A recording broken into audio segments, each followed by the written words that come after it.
या ठिकाणी जे जैन बांधव आहेत ते सध्या आक्रमक झाले आणि घोषणाबाजी जी आहे ती या ठिकाणी सुरू झालेली आहे।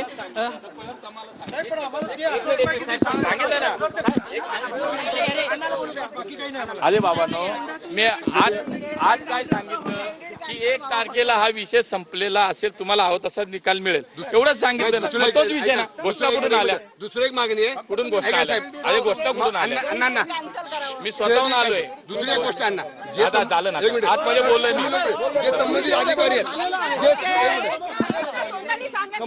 मी सांगितलं ताई सांगितलं ना।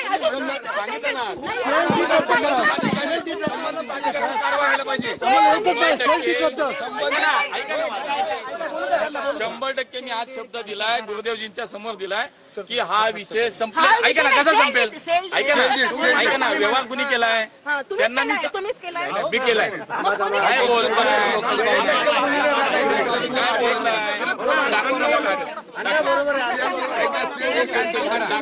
आम्हाला सेल डीड कॅन्सल पाहिजे, बाकी काही नाही। तुम्ही बोलताय काय? मी आलो असतो काय तुमच्याकडे? मग संबंधित अधिकारी त्यांच्यावर कारवाई करा।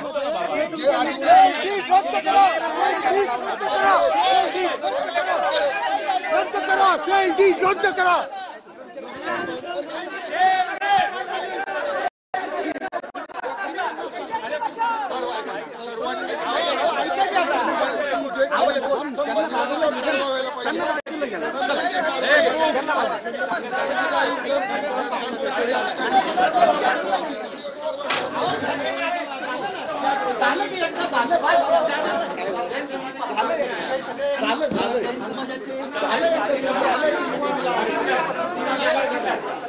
आपण त्यासाठी प्रयत्न करणार।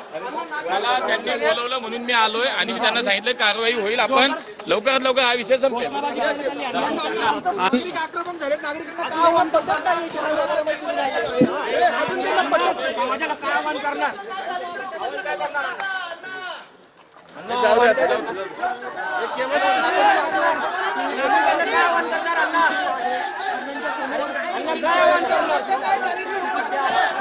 जे जैन बांधव जे आहे ते चांगले आक्रमक झाले, त्यांच्या विरोधात आहे किंवा जैन बोर्डिंग वाचवा अशा घोषणाबाजी जी आहे ते देण्यात येते। आपण बघू शकतोय की या ठिकाणी मुरलीधर मोहोळ या ठिकाणी जैन बोर्डिंगच्या जैन मुलींना भेटण्यासाठी या ठिकाणी दाखल झालेले होते, मात्र सध्या ते सर्व जैन बांधव जे आहे ते आक्रमक झालेले जे आहे ते या ठिकाणी पाहायला मिळतंय। आपण बघू शकतो की घोषणाबाजी जी आहे ती या ठिकाणी पाहायला सुरू आहे। आपण बघू शकतो की पाठीमागे जे सर्व जैन बांधव आहेत ते या ठिकाणी आक्रमक झालेले आपल्याला सध्या पाहायला भेटत आहेत आणि त्यांच्याकडून या ठिकाणी जी घोषणाबाजी जी आहे ती या ठिकाणी सुरू असलेली सुद्धा आपल्याला पाहायला मिळत आहे। जर या ठिकाणी जैन मुलींची भेट घेण्यासाठी सर्व या ठिकाणी खासदार मुरलीधर मोहोळ या ठिकाणी दाखल झालेले होते, मात्र त्यांनी जैन मुलींची भेट घेतल्याच्या नंतर मी हे सर्व विषय जो आहे तो 1 तारखेच्या अगोदरच मार्गी लावेल असं त्यांनी आश्वासित केलं होतं। मात्र या ठिकाणी जे जैन बांधव जे आहेत ते आक्रमक झालेले सध्या आपल्याला पाहायला मिळत आहेत।